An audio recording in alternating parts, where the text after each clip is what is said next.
So this is topic number 5, bulk cargo operation. So the learning outcomes is to explain the outline contents of the IMO International Maritime Solid Bulk Cargo Code or IMSBC code.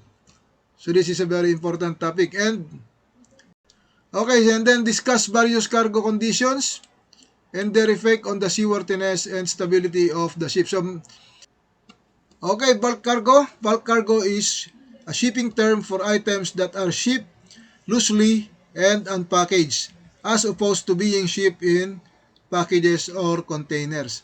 Because actually the bulk cargo, you can put that inside a container because we have the bulk container. Also, you can put it inside a bag or the what's so called IBC. But if you are talking about bulk cargo, that is loose and being and unpackaged. No?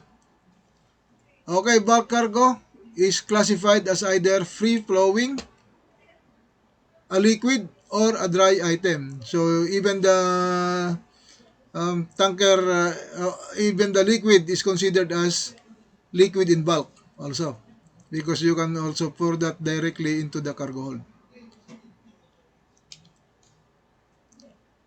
Okay, so this type of cargo is typically dropped or poured as a liquid or solid into a merchant ship, a railway car, or tanker truck. Or you can pour this also in dump truck, or you can put it inside a container. So because it is loose. Okay, the bulk cargo's references. Number 1 is the International Maritime Solid Bulk Cargos Code, which is the IMSBC code, formerly known as BC code. No? And then we have the Code of Practice for Safe Loading and Unloading of Bulk Cargos, which is the blue code. So maybe we will study a little bit for this one in our next meeting. But we will concentrate on the IMSBC code. And then we have the resolutions of the 1977 SOLAS conference regarding the inspection and surveys of bulk carrier vessels. But this one we will not study. But although there is a topic which is the enhanced survey program that we will be studying in a topic in the road to the finals. And then we have the International Code for the Safe Carriage of Grain in Bulk, IGC code. So we will discuss this in topic 6. And then we have International Code for the Construction and Equipment of Ships Carrying Dangerous Chemicals in Bulk, IBC code. So this is in Seamanship 4, no? I will not discuss it here. Because these are only references to show you what are the regulations or codes that are governing the bulk cargoes. And then we have also the Maritime Safety Committee Circular 908 under IMO, which was started in June 1999. This is the Appendix C, Uniform Method of Measurement of the Density of Bulk Cargos. And then we have also the IMO MSC, Maritime Safety Committee Circular 646, started in June 1994. These are the recommendations for the fitting of hull stress monitoring systems. Of course, we will not study that also. That's why if we are going to study about bulk cargos, it will take actually 1 semester. That's why there should be a program for mariners. What will you be specializing? For example, are you going to specialize in bulk cargos? Then you should study only for bulk cargos. Are you going to specialize for tankers? That is my take, no? But of course, all of our topics are mixed, no? We are studying about tankers. We are studying about bulk also, and also about other ships. Okay, the IMSBC code, the International Maritime Solid Bulk Cargos, IMSBC code, is an amendment to Chapter 6 of SOLAS and made the code mandatory from January 1, 2011. It replaced the code of safe working practice for solid bulk cargos, previously known as the BC code. Its aim is to facilitate the safe stowage and shipment of bulk cargos by providing information on the dangers that are associated with the shipment and carriage of types of cargo in bulk form. It highlights associated hazards and provides guidance on various procedures which should be adopted when example products are shipped in bulk. That's why you need to study actually the IMSBC code. And of course, we cannot master that. That's why even I, Chiefmate, when I'm on board, I am still reviewing this one because after a long time you forget what you have learned. That's why you need to read and read also when you are on board. Because all my life I am in a bulk carrier ships. Okay, so this is the chapter 6 of the SOLAS. We have learned already about this one, Regulation to Cargo Information, which is also applicable to the bulk cargos. But on the number 2, okay, so the cargo information shall include, in the case of solid bulk cargo, information as required by Section 4 of the IMSBC code.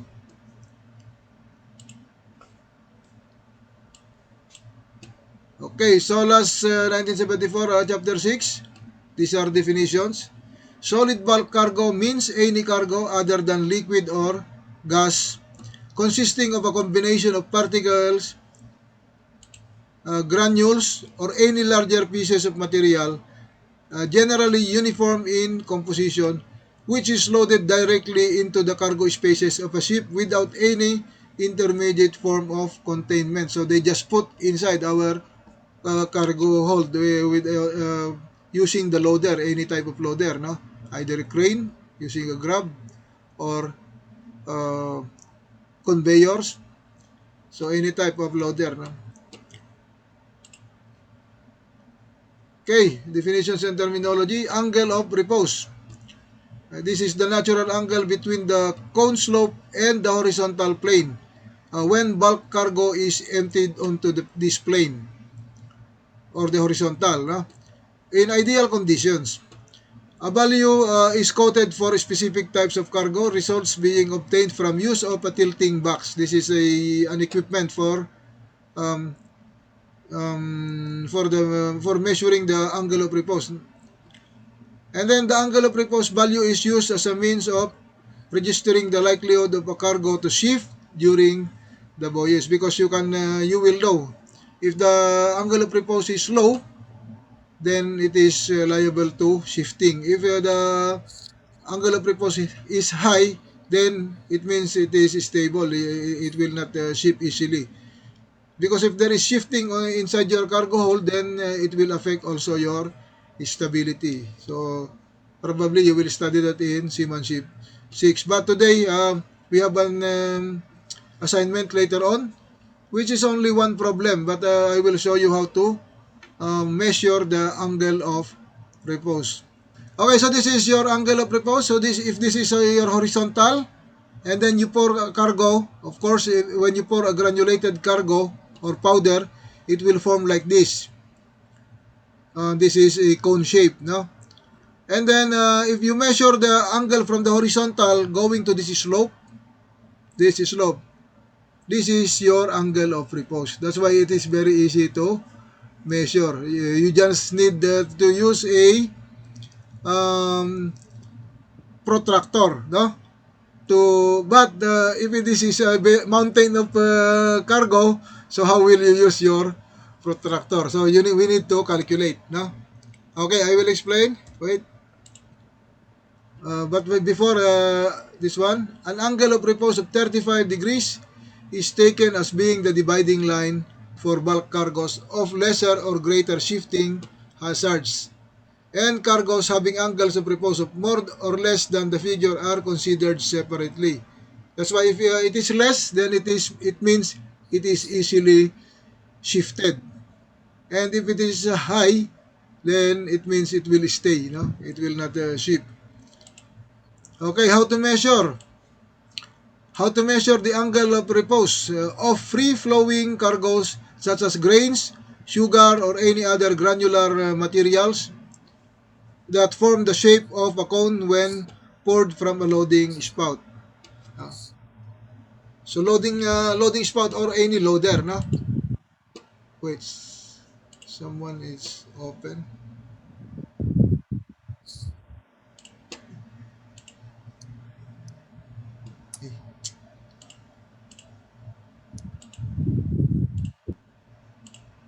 Okay, so you can measure the angle using a protractor, or you can use the formula below. So I will explain.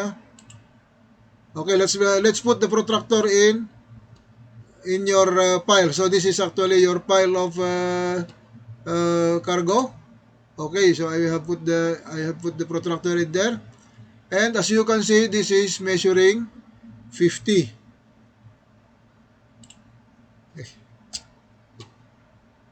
Okay, let me enlarge it.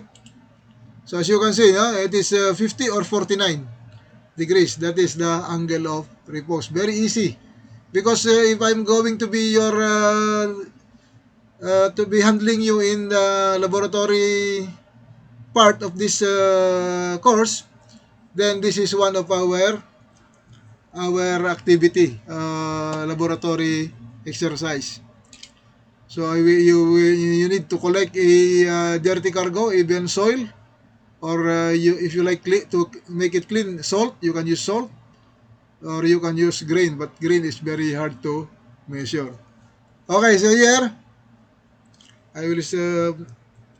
Okay, so if this is your cargo, we can use the formula here, but I will explain it first. Now, so if this is your pile, of course, this is conical or cone shape. From the middle up to the top, that is your height. So here, it is explained here, height.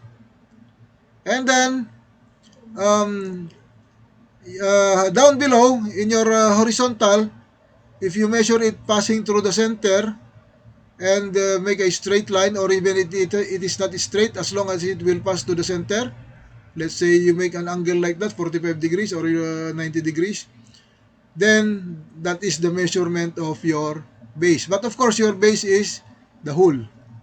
But the measurement of your base, or the length of your base, is measured straight from edge to edge, passing through the center line. But um, even if it is not straight, you will still get the same result, because the radius is the same in all points of a circle. So we consider this as a circle, actually, even if it is not. No, in measuring the angle of repose and calculating it, we need to consider it as a circle.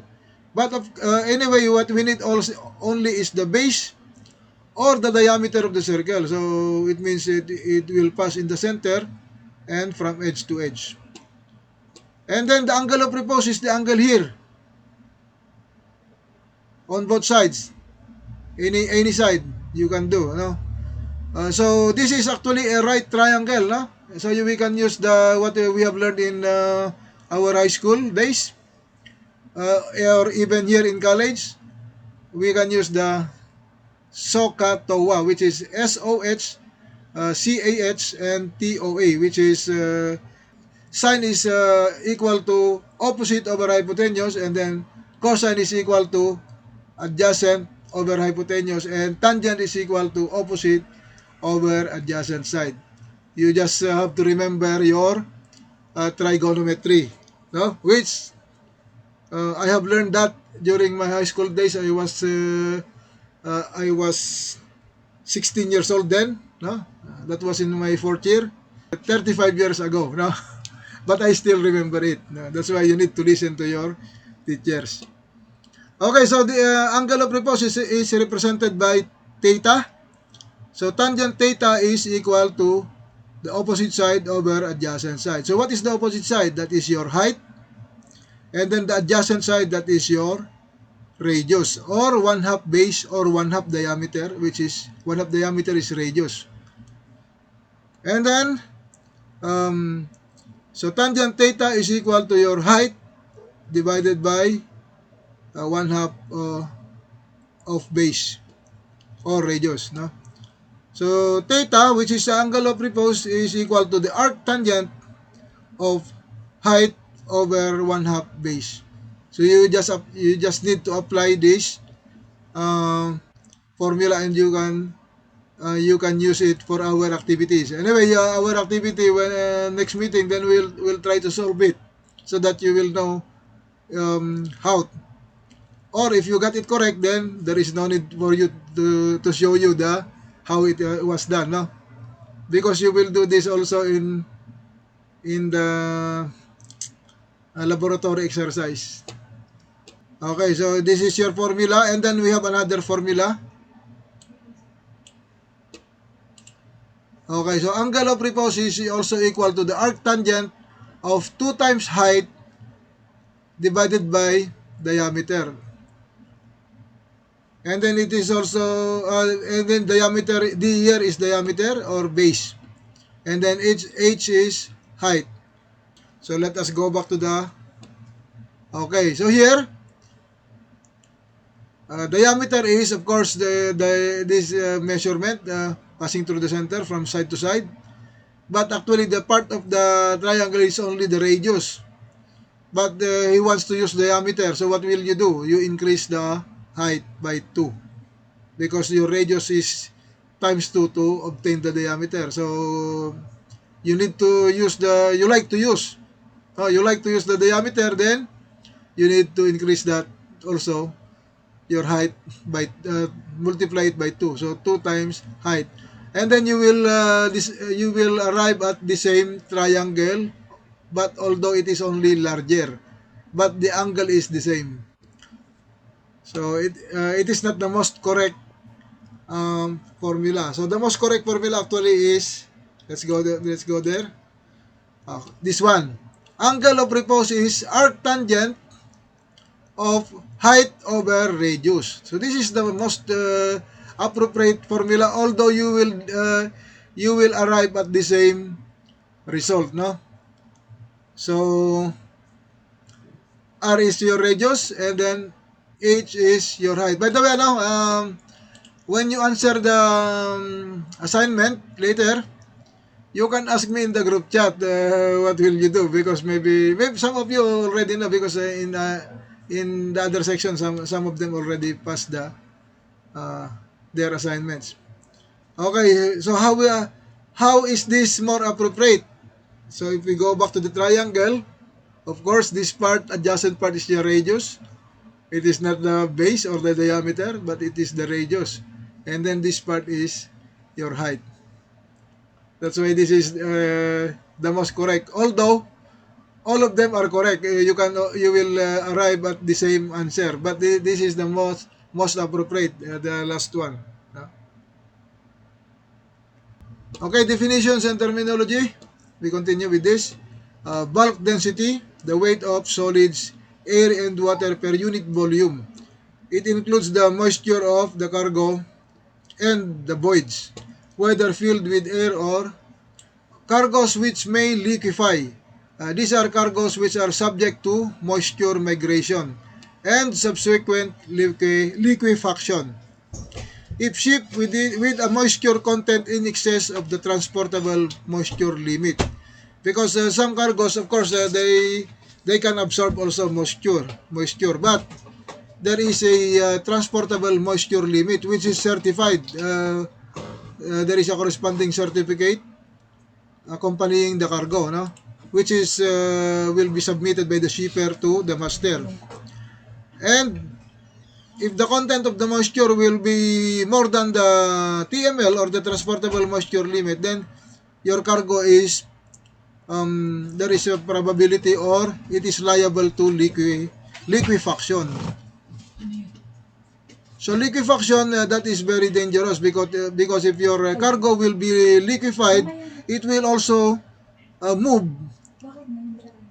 It will also move like a water. or like a liquid, no? And it is very dangerous because your vessel is not designed to carry liquid. So there is a tendency of capsizing, and it happened to a lot of ships already, no? That's why you need to know about this. Okay, so I will continue with that. Okay, concentrates. These are materials that have been derived from a natural ore by physical or chemical refinement or purification processes. They are usually in small, granular, or powder form. So we have the zinc concentrate, copper concentrate, iron concentrate, and others. So those cargoes are usually carried from South America. No? I have carried a lot of that cargo from Chile and Peru. Okay, we have the flow moisture point. The percentage of moisture content when a flow state develops for in your cargo. No?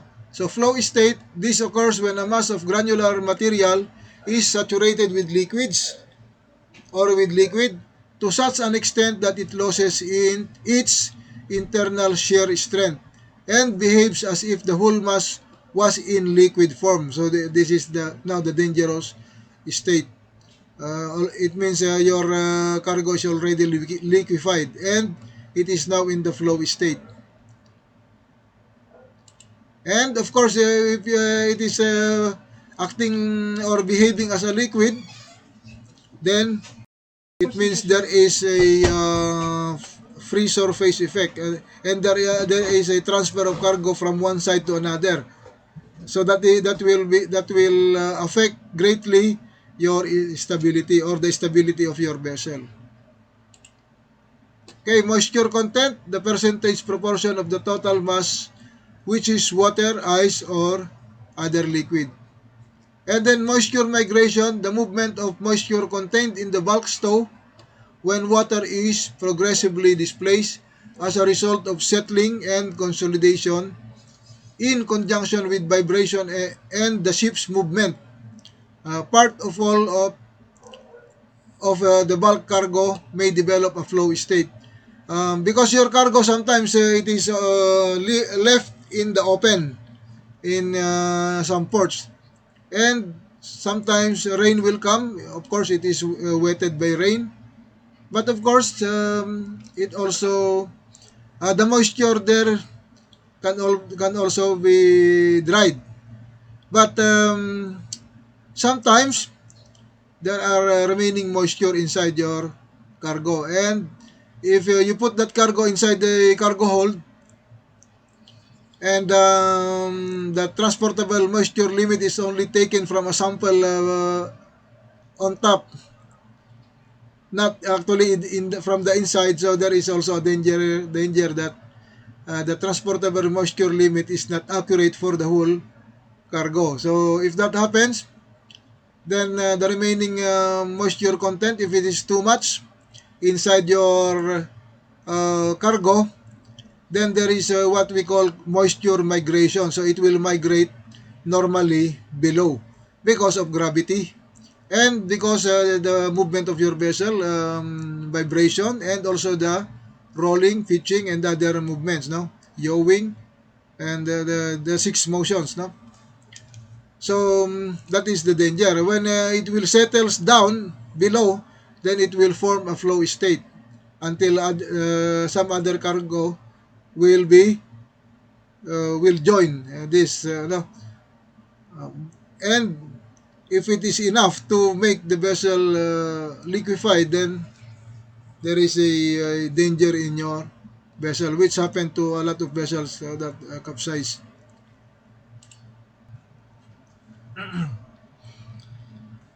Okay, the TML, this is the maximum moisture content of a cargo that may liquefy, which is considered safe for the carriage in ships other than those ships which, because of their design features of specialized fittings, may carry cargo with a moisture content over and above this limit. So this is, if your cargo is designed for this purpose, then you can carry as much as liquefied cargo as you want, because for example, the tanker, the design of the tanker, inside the cargo hold, there are some divisions that will counter the effect of free surface, liquid free surface. So that's why it will not affect greatly the stability. Okay, next is trimming. A manual or mechanically achieved adjustment to the surface level of the form or the shape of a bulk stow in a cargo space. Because normally we do that, the stevedores will do the trimming, no? Because if the crew will do this, of course they need to pay. So this one is to flatten also. This is to flatten the surface or distribute it evenly so that you can load more cargo to make it as full as um, it can be. Okay, it may consist of altering the distribution or changing the surface angle to the point perhaps of leveling some or all of the cargo following loading. So sometimes I also they for example grains, sometimes they pour cargo uh, too much. That's why you need also to distribute to accommodate it, and sometimes we force it with the hatch cover. We try to close the hatch cover and then clean again, and then until it is compacted down. No?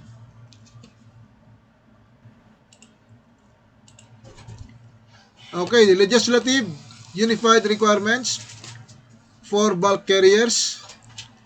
Okay, we have the water ingress alarms, which are required under SOLAS Chapter 12, Regulation 12, by the first survey after July 1, 2004. So, this was on July 1, 2004, way back, years way back. No? So, it means all of the vessels now are fitted with the water ingress alarm. So such alarms must be fitted to all cargo holds and be audible and visual to the navigation bridge. So this is connected in the bridge, and in case there is a flooding inside the cargo hold, then this will activate this alarm, and it will also you will hear audible alarm and also the flicker alarm. No? So there are two alarms, the audible and the flicker. The flicker is only a light, no? Or acting like a warning light, and then you can acknowledge these alarms to stop. Okay, for new bulk carriers, should be of double hull construction starting May 2004. So since 2004, all of the cargo vessels are already in double hull, no? So it is safe because if you say double hull, there is a space in between the cargo hold and the outside shell plating of the vessel. So in case of collision, then that will be damaged. The side plating will be damaged. So the water will only enter your ballast tank because that is a ballast tank, no? And of course, you can put water on the other ballast tank. For example, port side is hold because of collision. Then you can put ballast tank on the starboard side also. You can push ballast, I mean, to make it the same amount of water. No? It means it is balanced. So it is still safe for your vessel even if it is damaged. And even if your water will enter your tanks. That is the purpose of these new bulk carriers. But of course, if you are going to be on a vessel that is made below May 2000 or let's say 2003, then probably that is still a single hull. No?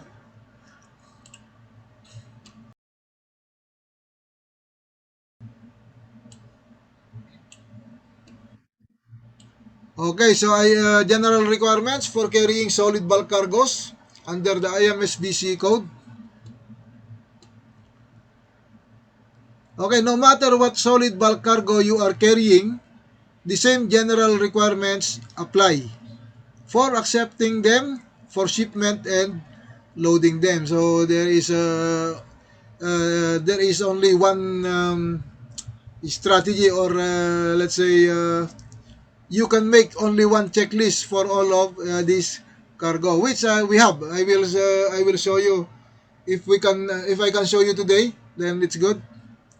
Okay, so consult the code, see section 4, and then um, accepting cargoes for shipment, you need of course the information as mentioned um, in SOLAS chapter 6, regulation 2, which is cargo information. So information required from the shipper. Before you can accept a cargo for shipment, the shipper must provide the master with valid, up-to-date information about the cargo's physical and chemical properties. The exact information and documentation they must provide is listed in the code meaning IMSBC code, no? Under assessment of acceptability of consignments for safe shipment, and provision of information, and includes the correct bulk cargo shipping name and the declaration that the cargo information is correct. So there is a form actually, no? So this is what your shipper will send to you, including other certificate and other explanation, no? So this is the bulk cargo shipping name. That is the proper name of your cargo, and then the shipper, the company of the shipper, then the consignee, and then name or means of transport, and then this is the your port of departure. Of course, that is your port of loading, and then the place of destination is your discharging port, and then the general description of the cargo. You have also the specification of bulk cargo if applicable, stowage factor, angle of repose. So there is no need for us to calculate angle of repose because it has already been calculated and already in the IMSBC code, no? But because we are a student, you are a student, you need to learn how. Okay, so trimming procedures also, chemical properties if potential hazard. That is, or for example, class and UN number, or if it is a material hazardous only in bulk. And then we have the transport document number, carrier, instructions or other matters if there is. And then the gross mass in kilograms or in metric tons. And then this is the continuation. What group is your cargo? Is it group A, B, or C, or both group A and B? So I will explain to you later this to follow. No? Okay, so classification relating to MARPOL Annex 5. You need to know if it is harmful to the marine environment or not harmful to the marine environment. This is only check. Okay, relevant special properties of the cargo. For example, highly soluble in water. And then if your cargo is under Group A, then you need to have the transportable moisture limit and the moisture content at shipment. And then you need to add additional certificates. For example, certificate of moisture content and transportable moisture limits, weathering certificate, exemption certificate, and then others, no? If there are others. And then of course there is a declaration here. I hereby declare that the consignment is fully and accurately described and that the given test results and other specifications are correct to the best of my knowledge and belief and can be considered as a representative for the cargo to be loaded. And it will be signed by the representative of the shipper or the company or organization of the signatory. No? You have a place and date and then signature on behalf of shipper.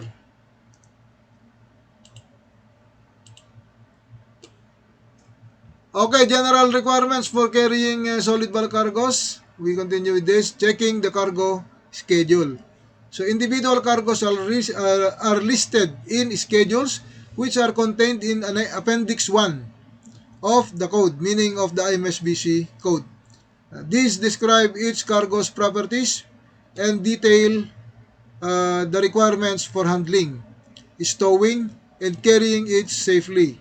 You must always consult the relevant schedule in the code to find out what hazards the cargo presents. So consult the code, see section 1.3. So I will give you the form or the format. So this is the form in the pages of the Appendix 1. No? So here you have the tentative bulk cargo shipping name in capital letters. And then you have the description of the cargo. You also have the characteristics of the cargo. And then you have the angle of repose, the bulk density, the stowage factor, the size, the class if applicable, and of course the group. And then you have also the hazards, stowage and segregation, hold cleanliness, weather precautions, loading precautions, and then ventilation, carriage, discharge, and then clean up. And then you have the, maybe you cannot read this properly, this is emergency procedures. No? What are the emergency procedures needed for this type of cargo in case accident happens? And then of course special emergency equipment to be carried. You need to have the equipment, and also including the list. You need to have that one. No? And then emergency procedures, emergency action in the event of fire, medical first aid. So you need to have the copy of the books regarding these emergencies. Okay, so let us see the example. Okay, so I have chosen this example because my book is IMSBC code 2018, no? But there is an amendment in 2019 about this kind of cargo bauxite because of what happened to a capsized vessel in Asia, no? And I believe most of them are Filipinos, if not all, no? And only one person survived. As you can see, this is the proper shipping name.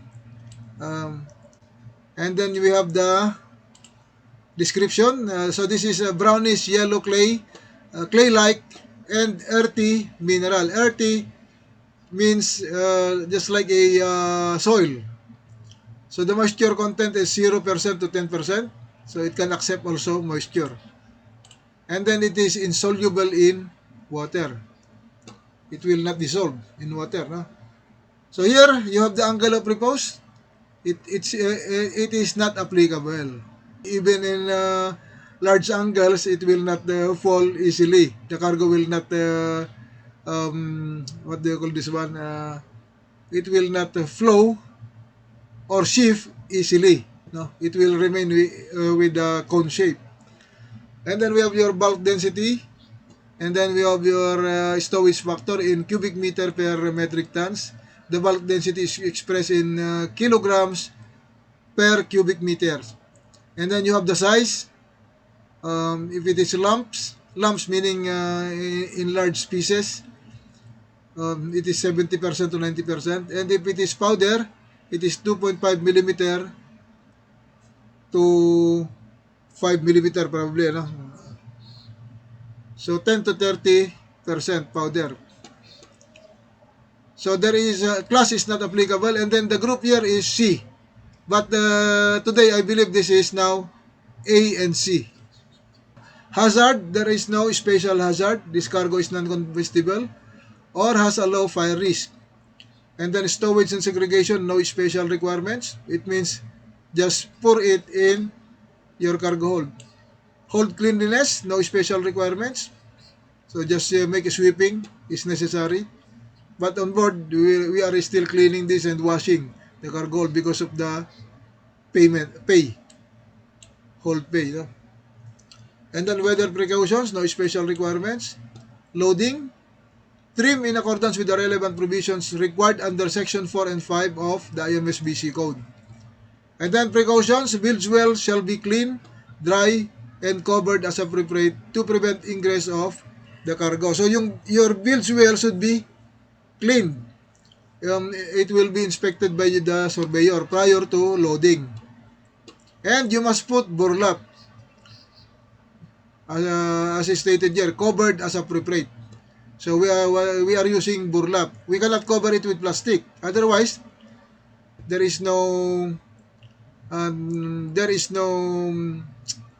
inlet for water because the bilge well is actually for excess waters, no? Okay, ventilation, no special requirement. Carriage, no special requirement. Discharge, no special requirement. And then clean up, also no special requirement. Okay, accepting cargoes not listed in the IMSBC code.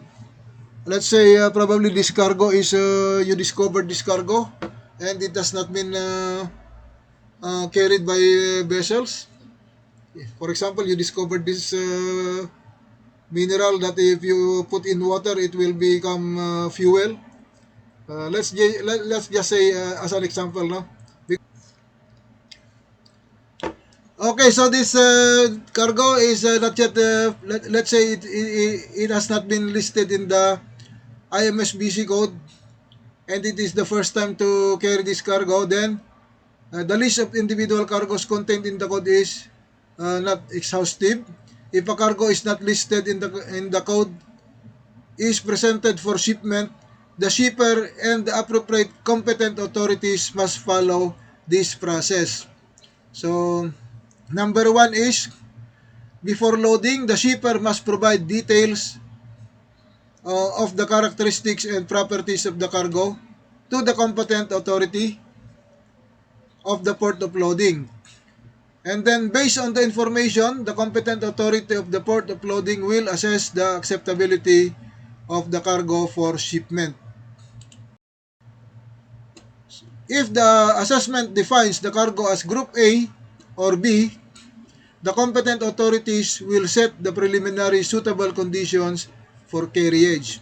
If the cargo is Group C, then carriage can be authorized by the port of loading, and the competent authorities of the unloading port, your destination, and the flag state where your vessel is registered will be informed of the authorization. And so number 3 is, in both cases, the competent authority of the port of loading will give the master a certificate stating the characteristics of the cargo and the required conditions for carriage and handling. The competent authority of the port of loading will also provide the same information to the IMO. So consult the code, say, see section 1.3. Okay, so the IMSBC code categorizes bulk cargoes in 3 groups. We have the Group A, Group B, and Group C. So Group A, the cargoes which may liquefy if shipped at a moisture content exceeding their transportable moisture limit. And then Group B, cargoes which possess a chemical hazard which could give rise to a dangerous situation on a ship. And then Group C, cargoes which are neither liable to liquefy, not Group A, nor possess chemical hazards, not Group B. But this cargo or cargoes in this group can still be hazardous. So I hope you can finish now. Okay, so Group A cargoes, the cargoes which may liquefy. What is liquefaction and how does it affect cargo? It is raining here. Maybe you can hear the rain, no? So liquefaction means that the cargo becomes fluid or it liquefies. On ships, this happens when the cargo is compacted by the ship's motion. Cargoes which are prone to liquefaction contains a certain quantity of moisture and small particles, although they may look relatively dry and granular when loaded. Liquefaction can lead to cargo shift and even to the capsize and total loss of the ship, and can occur even when cargoes are cohesive and trim level. It means even if it is full. And even if it is cohesive, it means the angle of repose is not necessary. but it will also liable to liquefaction. So if you can see the picture here, this is a liquefied cargo. It is very dangerous, no? So lucky for them, they were able to reach the port without capsizing. Okay, examples of Group A cargos. Mineral concentrates. These are the copper concentrate, iron concentrate, and other concentrate, no? Zinc concentrate. Nakapagkarga na ako ng lahat niyan, no? Nickel ore. Awa ng Diyos, di pa ako nakapagkarga nito. Buti na lang. There are several types of nickel ore which vary in color, particularly in size and moisture content. Kasi marami nang nalubog to, no? Galing Indonesia, diyan sa may Taiwan. Karamihan ay Panamax. Okay, coal. So coal is a natural solid combustible material consisting of amorphous carbon and hydrocarbons. It is best known as a Group B cargo due to its flammable and self-heating properties. But it can also be classed as Group A. So dalawa yan, pag kinasify mo yan, Group A and B. Because it can liquefy if predominantly fine. That is, if 75% is made up of particles less than 5 mm in size. In these cases, it is classed as both A and B. The 2018 edition, it is in Group C, no? Group C schedule. But it has been revised due primarily to the capsize and loss of bulk Jupiter. Actually, this capsize here in Asia, near Vietnam, I believe, no? And a new and additional bauxite, Group A schedule has been added. So, I have never seen the schedule yet kasi I do not have a copy of the latest edition. But probably this one is, if it is in 5 mm or less, the cargo will be Group A. But if it is in lumps and as big as let's say as small as 1 centimeter by 1 centimeter, then probably it is considered as Group C. Okay, the difference in the two bauxite schedules is based on the particle size. So tama, based on the particle size, no? And content percentage observed in bauxite cargos, as well as the result of a new modified Proctor-Fagerberg test procedure developed specifically for bauxite. So they have developed a test, no, which is new, the Proctor-Fagerberg test, and this is used only for bauxite, not for other cargo, not unlike the equipment before that they are using. I forgot the name. It is for all cargos, all Group A cargos. But this one is only designed for this Proctor-Fagerberg is only designed for bauxite. Okay, so the resolution MSC.462 101st edition session rather, which was adopted on June 13, 2019. This is the amendments to the International Maritime Solid Bulk Cargoes Code. So there is another because this one they meet every 2 years, no?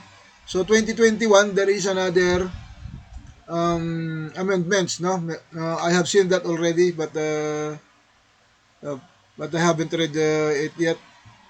And it will be put in the book. Probably there is a IMSBC code 2022 edition, probably, no? Okay, wait. Okay, so let me show you bulk Jupiter, no? So let us see bulk Jupiter. Okay, so this one is okay, can you see? Okay, I can make it larger, no, for you, for those using cell phone. Okay, so this is the IMO bauxite liquefaction sunk bulk Jupiter. So this is the basis of the IMO for the amendment of the schedule of bauxite. Okay. So they made an investigation. The Bahama flag bulk Jupiter was carrying 46,400 tons of bauxite when it sank about 150 nautical miles off the coast of Bung Tau, Vietnam, with 18 fatalities and only one survivor. So that's what the chief cook, no. So I remember, no. I remember. It means my memory is still working at my age. Okay, the Marine Safety Investigation into the loss of bulk Jupiter has uncovered evidence to suggest liquefaction of cargo led to the loss of stability.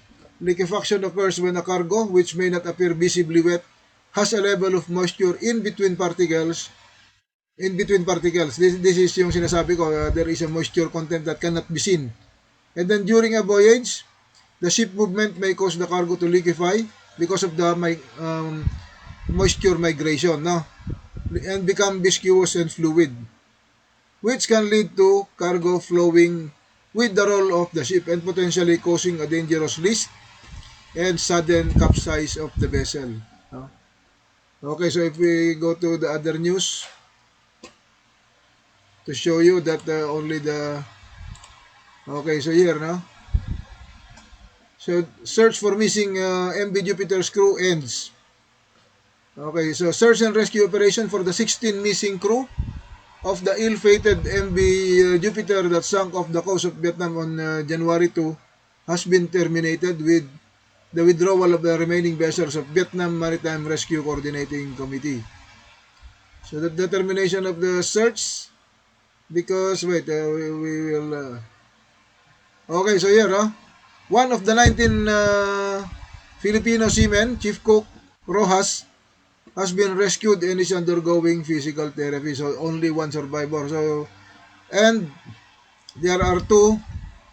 That's why 16 only are missing, no? Because the two were seen dead in the water, no? Okay, Group B cargos, cargos with chemical hazard. Group B cargos are classified in two ways within the code: dangerous goods in solid form in bulk under the IMDG code, and materials hazardous only in bulk, MH. This will be explained to you in Seaman Ship 4. So, okay, you will find this information in the characteristics section of the cargo's schedule. Cargoes classified as dangerous goods in solid form in bulk will also have a UN number in the bulk cargo shipping name. So if you remember the schedule that I have shown you, for example, the bauxite, no, that is the bulk cargo shipping name. If bauxite is a dangerous cargo but it is not, then the UN number is beside the bulk cargo shipping name, no? So that is the purpose also of the schedule. You can see if it is a dangerous goods because it has a UN number and also it has a class. Class, if you remember the class, no?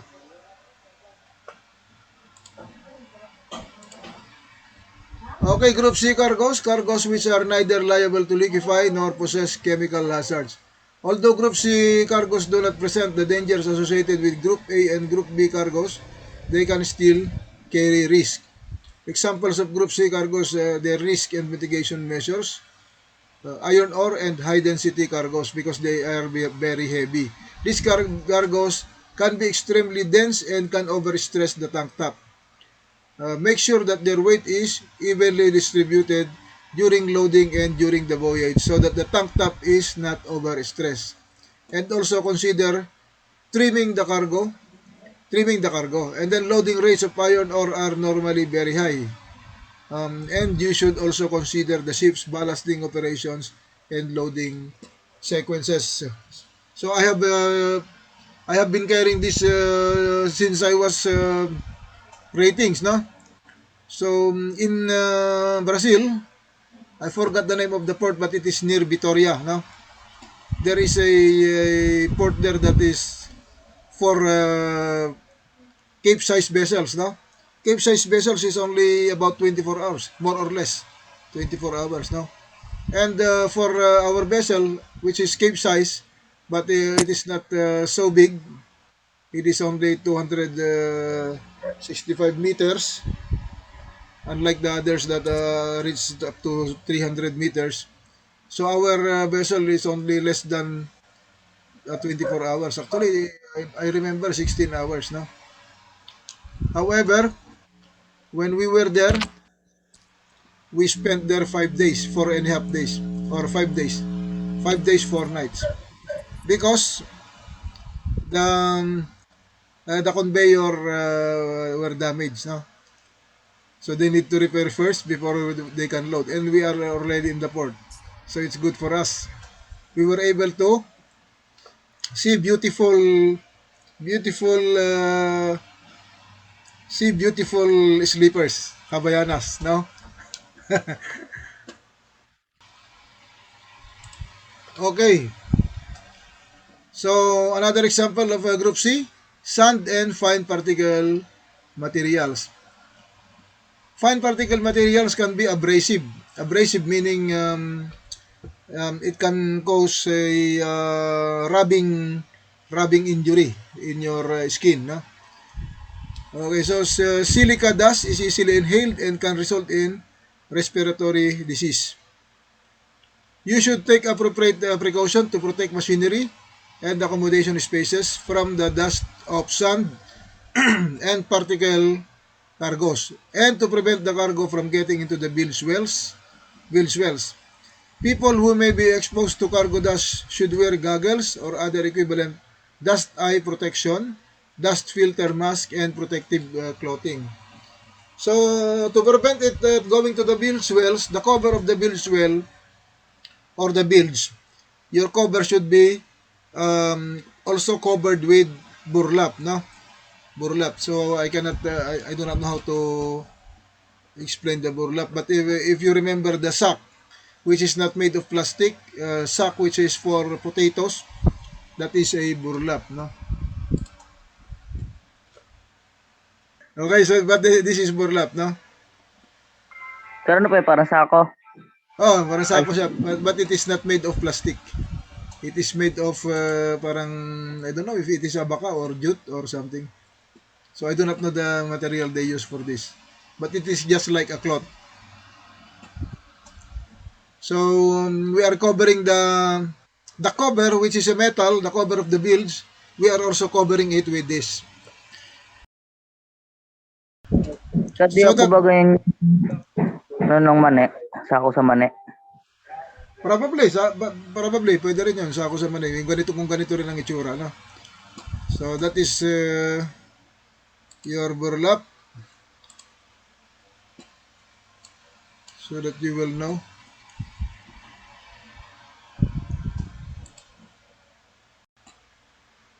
Okay, so here he said you must protect the machinery and accommodation spaces from dust.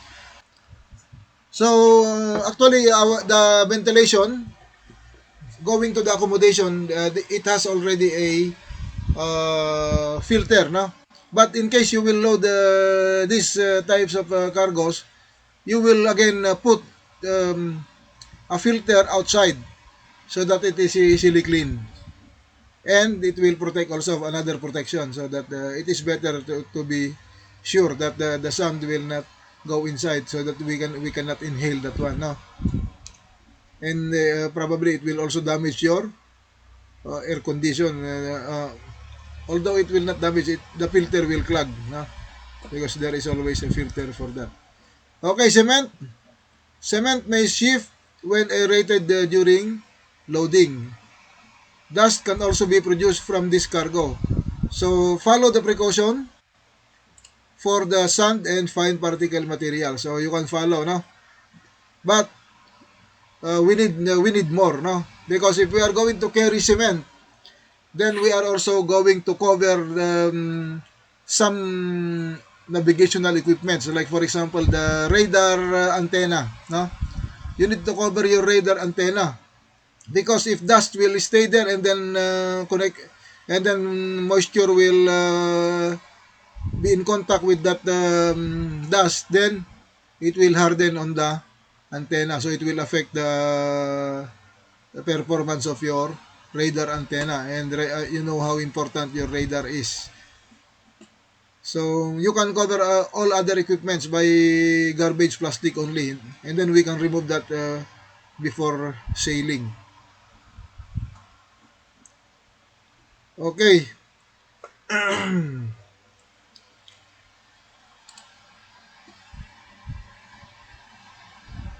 Okay, hold preparation for bulk cargos. Bulk cargos are generally loaded in designated bulk carrier vessels. In virtually every case, except where perhaps the same commodity from the previous voyage is being carried, the cargo holds would need to be thoroughly cleaned and made ready to receive the next cargo. But the principle is, if you are going to load the same cargo, then small sweeping is okay. However, this is not happening on board. So, in my experience, I have experienced that only 4 times in my life, no? Because the masters always like their cargo hold to be as clean as possible. So anyway, you are being paid for sweeping and washing, so it's okay.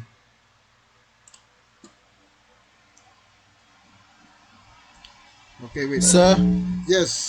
so the payment for the this thing, is it a separate or is included in your monthly, like your contract payment? No, it is not. It is not included in your contract. It is payment from the charterer, no. And Okay, if you are in a Japanese company, that payment will go directly to the master or to the crew. No, but if you are in a European company, the payment will go to the company, and then the company will assign it to the master. So it is a little bit smaller, no? That's the problem. But actually, the payment for that is very large, no?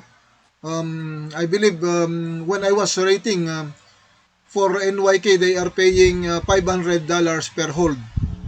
So if you have 5 cargo holds, then that was before. Probably today is higher because I'm already a chiefmate. No, well, that was my when I was in Japanese. I was third mate. I was third mate then. No, it was already 500 per hold. So 2,500 divided by the crew. So how many crews are there? Oh, you have the bosun, 3 ABs, probably 2 OS, 1 cadet, and but in the Japanese um, companies, they also include the officer. So you have 3 officers, except the captain, no? So 10 persons plus 1 part for the engine room. 1 part. So 11 persons. And then normally the chief mate will give for the chief cook and the. For me, I'm not taking part. Sometimes I only take that for to pay for the soft drinks that I will also give to them. Because it depends upon the person. If you like money, then of course you take it. Well, I like money, but I don't like that one. No, although I am helping them in cleaning because it's my exercise. So let's say 11 persons. Let's say okay, I will show you how much. But that was before. Probably today is higher, no? So let's say the 5 cargo holds is $2,500, and then divided by 11 persons. That is, you have 227 each. No? So probably 11 times 27. 27 times 11. 297. So probably they will give 297 to the engine room, and then 200 each. It depends upon the persons there, how much they want, no? And then they have to pay the chief cook and the messman because they will give you. Sometimes you are working there in the cargo hold. There is no need for you to come up for the snacks because they will give you, no? So that is how it is done, no? It is okay. Wait. I need to mute.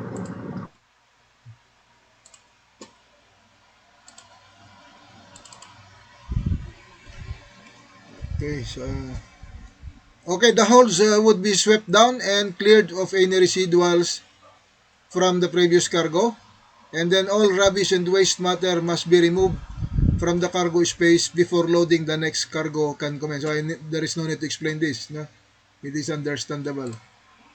And then the whole build system would need to be inspected and checked to ensure that the build suction are operational. The build bays are clean and smelling sweet and not liable to cause cargo taint. Sometimes there is no time to clean thoroughly because sometimes the smell cannot be removed. No, what we are doing is we burn some coffee, Nescafe. No, we burn in that part, and then when the surveyor comes, the smell is very good. You know how coffee smell is. So that is also a technique, but you will waste one bottle of coffee for that. Okay, the all hold lightings arrangement together with relevant fittings would be inspected and seen to be in good order. Of course, the electrician should check all of your cargo lights and also those fixed lights inside the ladder, the space in the where the ladder is located, if there is, no, because sometimes it is open, there is no light there. But of course, the electrician will not automatically check that. You have to report it, or you have to bring that to the engine room so that he can work on it. Or you can report it to him because sometimes the electrician doesn't like to work in the engine room because it is very hot. So it is better he will come up and then go to the mash houses to check all of that because he can smell fresh air for that. Okay, the space depending on the nature of the previous cargo and the nature of the next cargo to be carried would probably require to be washed down with a salt water wash. That is from the book, no? But I have included it here. It is a good practice to rinse the hold with fresh water after washing with seawater. So this is a practice in Japanese company. When I was in Greeks, we only wash it with salt water because we do not have enough. We only wash it with salt water because we do not have enough fresh water. No? But that one, if after finish washing and after drying, then you will feel the salt on the bulkheads. If you touch the bulkhead, there is salt in your hands. So that is the problem with that, no? But in the Japanese, we are using garden hose only so that it will conserve water.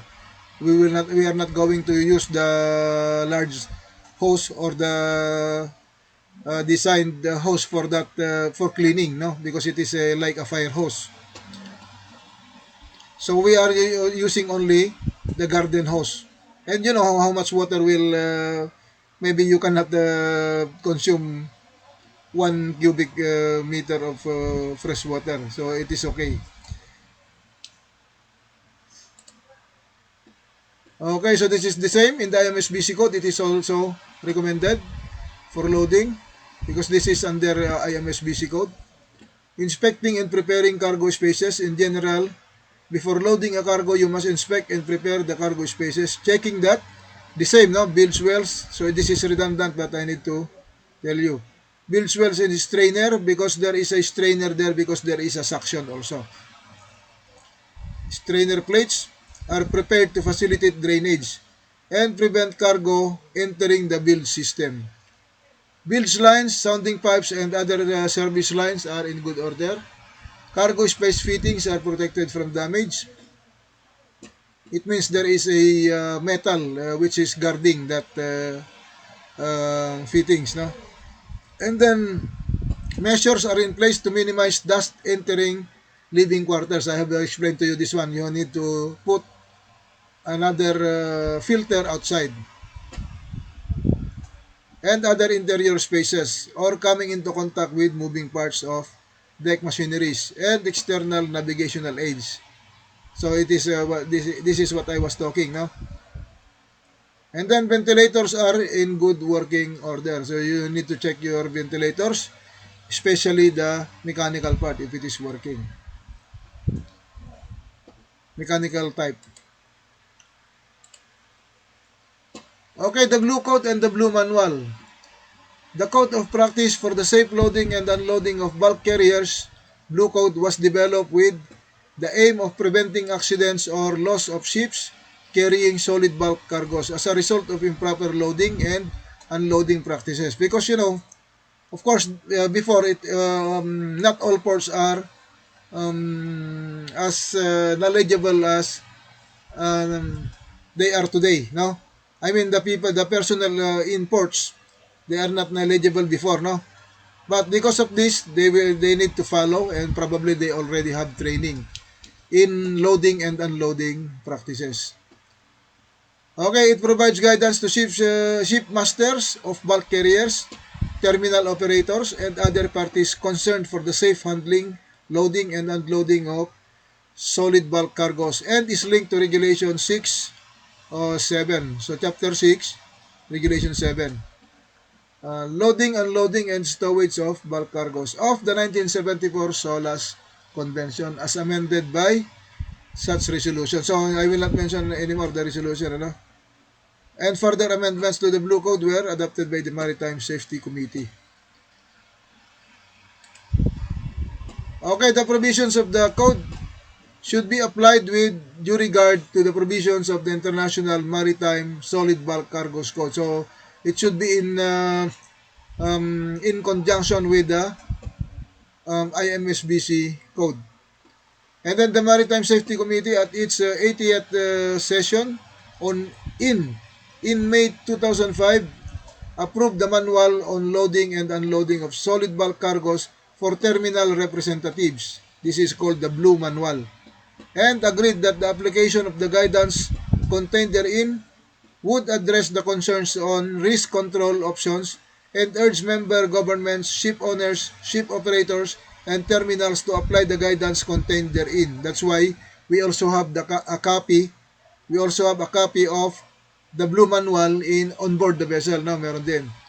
We also have that, including of course the Blue Code. So amendments to the Blue Manual were approved by the Maritime Safety Committee at its 87th session, which can be found in MSC.1 Circular. No, this is okay here. Okay, here the Blue Manual. This is this was approved by the MSC, which is the manual on loading and unloading of solid bulk cargoes for terminal representatives. This is the Blue Manual. And they agreed that the application of the guidance contained therein would address the concerns on risk control options and urge member government, ship owners, ship operators, and terminals to apply the guidance contained therein. So this is the guidance for loading and unloading of cargos, no, bulk cargos. So there we have a copy of this one on board. Okay, so you need to concentrate on this, no? Checklist and flowchart for accepting and loading solid bulk cargos. So I will not read all of them to you. You can read this later when probably tonight I can give you all my including the container, no, the handouts, no, because we need time. So I will not read that already, but I will explain to you here the loading flowchart, no. Okay, for the loading flowchart. So in accepting the cargo or seeing if your cargo is safe to load in your vessel, then you can use this flowchart. This is actually from the IMSBC. Okay. So don't forget to mute your microphone, so that you will not be disturbing me. Okay, so you need to ask yourself, shipper has delivered all required cargo information. If you have already, then of course the master can do this and the shipmate can do this also. So if you are the shipmate, ask the master if you have already the cargo information. Then if yes, go to the next chart. And if no, go to the red color, which is do not load. So you need to check, no? And then on the second chart, IMSBC code consulted regarding cargo and associated hazards. So you need to go to Appendix 1, no, of the IMSBC code and check your cargo if regarding the associated hazards. And then if yes, go to the next. Master and crew have the necessary ship data and information to prepare ship for loading. So how about if the master and the shipmate only have the necessary ship data? Are you going to load or not? Anyone? So what's the question again? Here in chart number 3, master and crew have the necessary ship data and information to prepare ship for loading, question mark. So how about, my question is, how about if the master and the shipmate only have the necessary data and information but the other crew do not have? So Sir, you will not load. you will not load or you will load? Sir, you will not load. Okay, for you, you will not load. So how about the others? Will you You load will or load, sir. you will load or you will load? So you have a different answer. Okay, so it depends upon the understanding. But the answer is only the master and the chiefmate is necessary to know the information regarding the cargo, because the other crew will may not understand all of it, no. But as a good leader, you need to tell them something about the information, no, especially the precautions. However, it is not necessary if they do not know, as long as the master and the chiefmate will know, because you will be the one to supervise the loading. So the answer is you can load. Okay, so cargo spaces inspected and prepared for cargo loading and stowage. Of course, you have prepared. Okay, so you now go to the cargo group. So if your cargo is group A, then you need to follow all of this. You need to check if complete. If not complete, you will go here again, no. No? But if your cargo is group B, then follow all of this. So this is how you explain, no? But explain it thoroughly. If yes, go down, and if no, go to the red line, no? And then if the cargo is A and B combination, you need to check all of them to make it yes. And then if your cargo is group C, so it is very easy for group C. Just consult the IMSBC and then applicable precautions taken, then you can go to yes. And then if it is not listed in the IMSBC code, then it is also easy. There is no need to, this is not your job to test for the cargo, no? You need only to wait for the competent authority of the loading port to provide the certificate stating carriage requirements. So if group A or B agreed by authority of port of unloading and flag, it means if group A or group B or combination, then the port of unloading, discharging port, and your flag state must agree, so that you will you can start loading, no. But that is not your job to decide. You only wait for the information, no.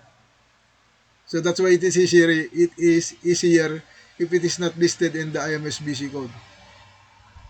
And then of course there is a carriage requirements that were stated in the certificate. So follow that as your applicable precautions. And then go to yes. And then, is the cargo categorized as dangerous goods in solid form in bulk by SOLAS Regulation 7? Chapter 7, Regulation 7.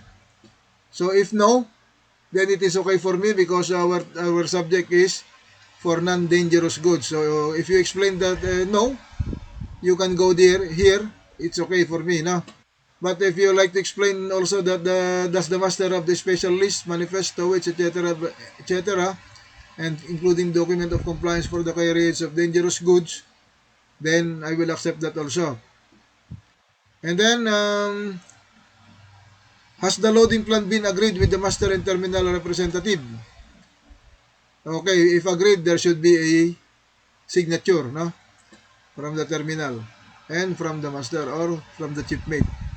Because the chiefmate is the representative of the master. Are there instructions to suspend the loading and loading operation in the ship's limit if the ship's limit are exceeded or are likely to be exceeded if continued? Of course, it is also in your cargo plan written there. So that's why you need to let the representative of the terminal to sign it before loading. And then you can now load the cargo, of course monitoring the cargo loading operation.